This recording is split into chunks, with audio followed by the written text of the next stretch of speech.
ননদ আসার উপলক্ষে শাশুড়িমা হাঁড়িতে 10 কেজি গরু মাংস বসালেন। আমি নির্বাক দৃষ্টিতে শুধু তাকিয়ে দেখলাম। উঠোনে চুলা করে হাঁড়ি বসাতেই বললাম, মা, কেজি দুয়েক মাংস আলাদা করে রাখলে ভালো হতো না? পরের দিন না হয় খাওয়া যেত। শাশুড়িমা নাক ছিটকিয়ে বললেন, এমন ফকিন্নি স্বভাব আমার নেই। ছেলে মেয়েদের বাঁচিয়ে খাওয়ানোর অভ্যাসও নেই। 10 কেজি একেবারে বসিয়েছি তো তোমার কিসের সমস্যা?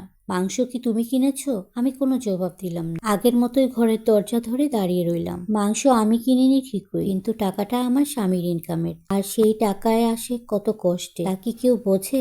সব রান্নাবান্না শাশুড়ি মা নিজেই করলেন, আমাকে ধারের কাছেও যেতে দিলেন না। তাদের ধারণা রান্নার সময় আমি বুঝি মাংস সরিয়ে রাখি। হ্যাঁ, একবার সরিয়ে রেখেছিলাম, কিন্তু পরদিন সেই খাবার আবার সবার সামনে এনে খাইয়েছিলাম। কি আর করব, মধ্যবিত্ত সংসারে ঘন ঘন বাজার করা সত্যি সহজ নয়। আজ প্রায় পুরো মাসের 1/3 টাকায় একদিনই খরচ হয়ে গেল। আমার স্বামী একটা ছোট কোম্পানিতে স্বল্প বেতনে চাকরি করে। আলাদাভাবে ইনকামের আর কোনো সোর্স নেই। শ্বশুর অবসরপ্রাপ্ত, তাও সরকারি চাকরি থেকে না। আগে তিনিও ছোট একটা কোম্পানিতে কাজ করতেন। ছেলে বড় হওয়ার পর কাজ ছেড়ে দিয়েছেন। আজ এত বছর হয়ে গেল এই সংসারে আমার কোনো স্বাধীনতা নেই, কোনো বিশ্বাসও নেই। তবুও আফসোস করি না। দুপুর গড়তে গিয়ে হাজির হলেন আমার ননদেরা।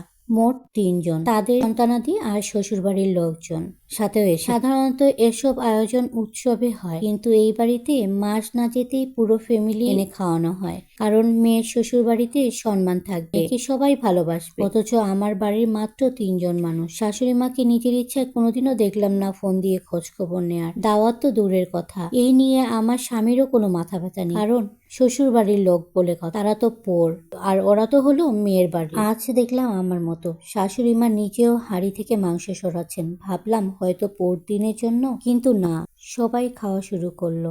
ডাল, ভাজি, সবজি, ডিম বাদ দিয়ে সব মাংসই শুধু খাচ্ছে। আমি বসে বসে ফোন দেখছিলাম। আজ আমার কাজ করা বারণ, কিন্তু সকাল থেকে না খেয়ে আছি। তবু সব জোগাড়, কুটিকাটি, বাটাকুটা সবকিছু আমি করছি। সবাই খাওয়া শেষ করতেই আমি টেবিলের কাছে গেলাম। একটি বাটিতে শুধু মাংসের ঝোল, আর 8-10 টুকরা মাংস ছাড়া আর কিছুই নেই। হাঁড়ি ভর্তি ডাল আছে, ভাজি সবজিও আছে। রিজিক যেটুকু আছে আলহামদুলিল্লাহ। প্লেটে ভাত বাড়তেই শাশুড়ি মা বললেন, এসেই খাওয়া শুরু করেছো? থালা বাসন ধুয়ে খেলে কি এমনটা হতো? আমি তো এখনো খাইনি। আগে এগুলো ধুয়ে আনো, তারপর একসঙ্গে খাবো। আমি দীর্ঘ একটা শ্বাস ফেলে প্লেটগুলো তুলতে লাগলাম। 5 মাসের গর্ভবতী আমি। না খেয়ে থাকলে শরীর ভেঙে যায়। যেদিন অতিথি আসে সেদিন আমার খাওয়া যেন নিষিদ্ধ। সব প্লেট এক হাতে ধুতে নিজেরও কষ্ট হয়, চোখে অন্ধকার দেখছিলাম। শেষে টেবিলে এসে দেখি শাশুড়ি মা খাওয়া শেষ করে হাত ধুচ্ছেন। তিনি বললেন, খিদে পেয়েছিল তাই খেয়ে নিয়েছি, তুমিও খেয়ে নাও, ডাল আছে, মাংস পরে লাগবে। টেবিলে বসে দেখি ডাল ছাড়া কিছুই নেই। শাশুড়ি মায়ের প্লেটে হাড় চর্বি সব পড়ে আছে। চোখে জল এলো।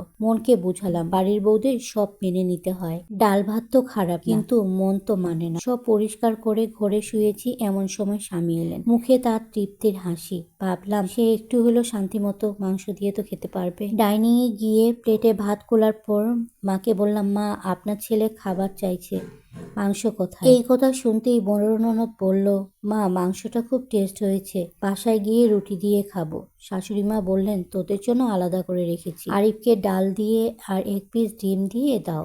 মাংসগুলো আমার মেয়ে জামাই আর নাতিরা খাবে। আমি আর কিছু বললাম না। আরিফের দিকে তাকালাম, সে কিছুই বুঝলো না, বুঝেও না বুঝার ভান করলো।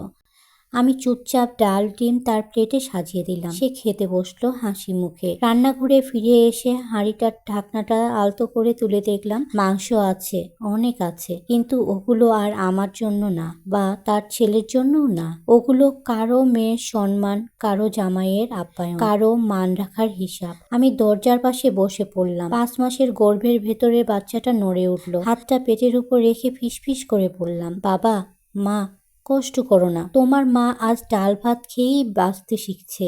এই সংসারে মাংসের হাঁড়ি বড়, কিন্তু আমার পাতে জায়গা নেই। এখানে অতিথিরা রাজা, আর ঘরের বউ শুধু একজন কর্মচারী। আমি চোখ মুছলাম।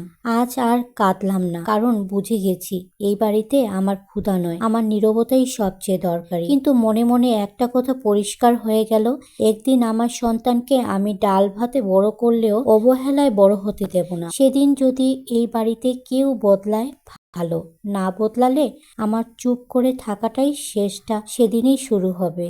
গল্প শেয়ার করতে করতে আমার ঘরের অনেক কাজও সেরে ফেললাম। হালকা কিছু বাজার করা হয়েছিল, সেই বাজারগুলো সবগুলো একে একে গুছিয়ে নিলাম। আমার ভিডিওর মধ্যে যদি এতটুকু ভুল ত্রুটি হয়ে থাকে অবশ্যই ক্ষমার দৃষ্টিতে দেখবেন। আর যারা এখন পর্যন্ত আমার ভিডিওটাতে লাইক দেননি প্লিজ একটা লাইক করে দিবেন। আর যারা আমার পরিবারে নতুন আছে সাবস্ক্রাইব করে দিবেন। আপনারা সবাই এত কষ্ট করে আমাদের ভিডিওগুলো দেখেন, এজন্য আপনাদেরকে অসংখ্য ধন্যবাদ। কিন্তু আর একটু কষ্ট করে যদি একটা লাইক বা যারা সাবস্ক্রাইব করেননি সাবস্ক্রাইব করে দেন তাহলে আমাদের জন্য অনেক ভালো হয়। এর মতো এই পর্যন্তই, সবাই ভালো থাকবেন। আল্লাহ হাফেজ।